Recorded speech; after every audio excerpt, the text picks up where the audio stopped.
शैलपुत्रै नमः। ॐ ब्रह्मचारिणे नमः। ॐ चन्द्रघण्टाय नमः। ॐ कूष्माण्डाय नमः। ॐ स्कन्दमाताय नमः। ॐ कात्यायन्यै नमः। ॐ कालरात्रे नमः। ॐ महागौरे नमः। ॐ सिद्धिदात्रे नमः। जय गुरुदेव। नमस्कार साथियों, ज्योतिष की पाठशाला में आपका स्वागत है। मैं आचार्य दीपांक एक बार फिर से आपके सामने। मित्रों, आज हम बात करने वाले हैं शारदीय नवरात्रि के बारे में। शारदीय नवरात्रि जो कि अश्विन मास के शुक्ल पक्ष की प्रतिपदा तिथि से प्रारंभ होती है, 9 दिन का त्योहार होता है जिसमें हम माता के 9 दिव्य स्वरूपों का पूजन करते हैं। उनसे हम शक्ति की, अपनी रक्षा की और समृद्धि की प्रार्थना करते हैं। इस वर्ष शारदीय नवरात्रि का आरंभ हो रहा है 22 सितंबर वार सोमवार से और महानवमी मनाई जाएगी 1 अक्टूबर वार बुधवार।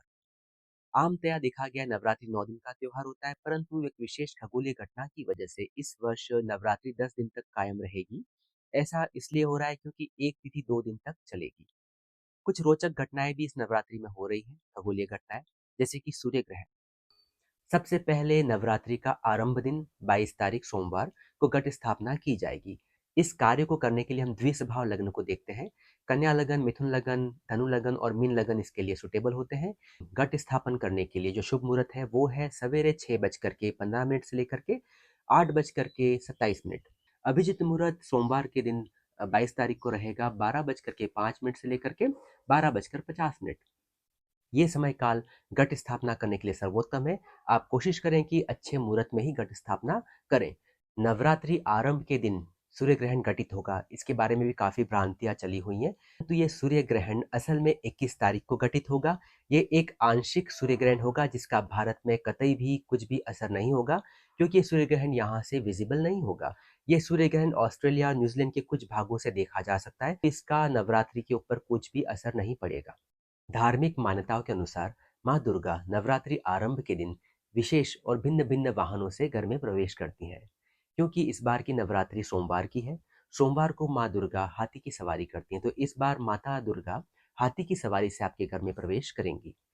हाथी की सवारी को एक वैभव देने वाला, धन देने वाला योग माना गया है।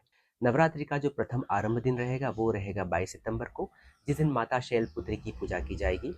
नवरात्रि का दूसरा दिन होगा वार मंगलवार 23 सितंबर को। इस दिन ब्रह्मचारिणी माता की पूजा की जाएगी। नवरात्रि का तीसरा दिन होगा 24 तारीख को वार बुधवार, माँ चंद्रघंटा की पूजा की जाएगी इस दिन। इस नवरात्रि तृतीया तिथि 2 दिन चल रही है। ऐसे में नवरात्रि के 9 दिनों के अंदर हमने 25 तारीख को नहीं लिया है। 24 तारीख और 25 तारीख इन दोनों दिनों में तृतीया तिथि का अंश है। 24 तारीख को तृतीया पूर्णतः रहती है, जबकि 25 तारीख को सुबह 7:30 बजे तक तृतीया तिथि चलती है। शास्त्र के अनुसार उदयमान तिथि को पूरा दिन दिया जाता है उस तिथि का। इस वजह से तृतीया तिथि को 25 तारीख को भी गिना जाएगा, परंतु नवरात्रि के दिनों में उसे नहीं लिया जाएगा। इसी वजह से इस बार की नवरात्रि 10 दिनों की रहेगी। नवरात्रि का चौथा दिन रहेगा 26 तारीख को वार शुक्रवार, माँ कुष्मांडा का पूजन किया जाएगा इस दिन। नवरात्रि का 5वां दिन 27 सितंबर को होगा वार शुक्रवार, माँ स्कंद माता का पूजन किया जाएगा इस दिन। नवरात्रि का छठा दिन रहेगा 28 सितंबर वार रविवार को, माता कात्यायनी का पूजन किया जाएगा इस दिन। नवरात्रि का 7वां दिन 29 सितंबर वार सोमवार को मनाया जाएगा, माता कालरात्रि का पूजन किया जाएगा इस दिन। नवरात्रि का 8वां दिन दुर्गाष्टमी जिसे हम कहते हैं वो मनाई जाएगी 30 सितंबर को, माँ महागौरी का पूजन किया जाएगा इस दिन।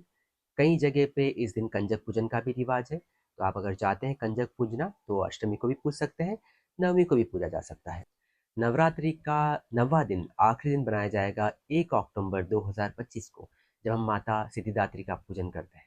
2 अक्टूबर को दशहरा विजयादशमी बनाया जाएगा और घट विसर्जन करने के लिए भी 2 अक्टूबर का दिन उपयुक्त रहेगा। सुबह 6:15 से लेकर के 8:30 बजे जब तक मिथुन लगन रहेगा, इस समय काल में आप घट विसर्जन या कलश विसर्जन कर सकते हैं।